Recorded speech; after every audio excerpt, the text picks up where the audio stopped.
Se connaître soi-même est le début de toute sagesse, disait Aristote. Et vous, qu'en pensez-vous? Bonjour, je suis ravie de vous retrouver pour cette nouvelle capsule. Je suis Vanessa Millet, coach philanthrope, conférencière et j'accompagne toutes les personnes qui le veulent à améliorer leurs relations, à développer leur impact à l'oral, à mieux s'affirmer face aux autres et donc à gagner en confiance et en affirmation de soi. Alors si vous avez envie de vivre un accompagnement ou une formation avec moi, eh bien je vous invite à me retrouver, c'est possible à distance depuis chez vous.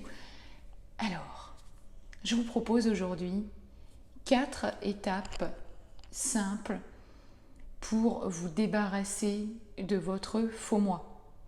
Et je le disais, waouh, moi c'est quelque chose que j'ai vécu pendant tellement longtemps. Je faisais un petit post là il y a quelques jours où j'expliquais la façade lisse, parfaite. J'avais un ego très fort, tout allait toujours très bien. Je disais toujours oui à tout. Et chaque fois qu'on me demandait comment j'allais, tout va bien, c'est génial, c'est nickel. Sauf qu'à un moment donné, comme ça, à force de faire semblant, à force de répondre à oui à tout, eh bien il y a un jour, pas comme les autres, où on finit par s'écrouler complètement. Tellement ce masque, il est venu remplacer qui on est vraiment. Et le truc, c'est que, et on va le voir justement dans les 4 étapes, c'est que souvent, on ne sait pas qui on est vraiment.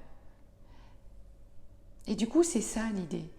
La première étape, c'est chercher à être qui vous êtes vraiment vous.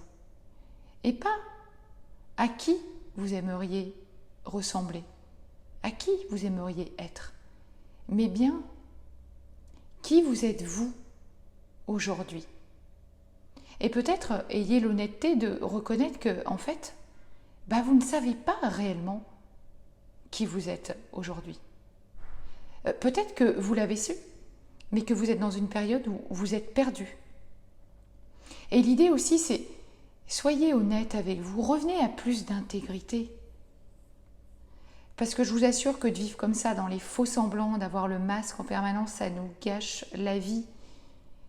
On ne s'en rend pas compte, mais petit à petit, on s'emprisonne, comme je disais, on se cache sous des amas de faux semblants. Et à un moment donné, comme je disais, la couche de vernis comme ça, elle s'effrite et à un moment donné, ça s'écroule complètement. Parce qu'au départ, c'est une fêlure, on dit « oh c'est rien, je continue, j'avance ». Puis après, elle s'agrandit, on se dit « oh, je vais remettre un coup de peinture, un peu de déco, et puis c'est bon, tout va rentrer dans l'ordre ». Et puis il y a un moment donné, c'est l'éclatement total. Et c'est quand même tellement dommage d'en arriver là. La deuxième étape, c'est d'avoir la responsabilité de ses choix, en fait. Nous avons véritablement la responsabilité de nos choix, en fait. Toutes nos expériences de vie, elles sont là pour nous montrer quelque chose. Et bien sûr, quand nous vivons des événements, évidemment, la plupart du temps, c'est des événements douloureux comme ça qui vont nous faire réagir. Mais bien sûr, si vous n'avez pas d'impact direct sur la situation que vous vivez, dans le sens où, évidemment, là, ce qui vous arrive ne dépend pas de vous. Par contre, ce qui dépend de vous, c'est la manière dont vous allez y réagir. Vous avez le choix. Vous avez le choix d'être en colère, vous avez le choix d'être triste, vous avez le choix d'exprimer de la joie. Comment vous allez réagir aux expériences de vie que vous rencontrez? Vous avez vraiment le choix là-dessus. Même si c'est désagréable, même si c'est pas confortable, vous pouvez vraiment avoir un impact. Et puis, la troisième étape, eh bien, c'est vraiment accepter d'être vulnérable, imparfait, accepter de traverser, de vivre vos émotions plutôt que d'être dans le déni, parce que ça va revenir à chaque fois plus fort, plus fort, plus fort, jusqu'à ce que vous ne puissiez plus vous relever, comme je le disais. Donc, vos émotions, elles sont là pour être accueillies et traversées. Prenez le temps vraiment d'aller identifier ce qu'elles veulent vous dire et pourquoi elles arrivent à un moment donné. C'est pas pour rien. Prenez-les en compte, vraiment. Et puis votre ego, SVP, faites-le taire. Vraiment, une bonne fois pour toutes. Et puis enfin, acceptez de demander de l'aide. Ne faites pas tout seul, en vous disant « mais je peux y arriver seul, j'ai besoin de personne ». Mais qu'est-ce que vous voulez prouver en fait? Et à qui?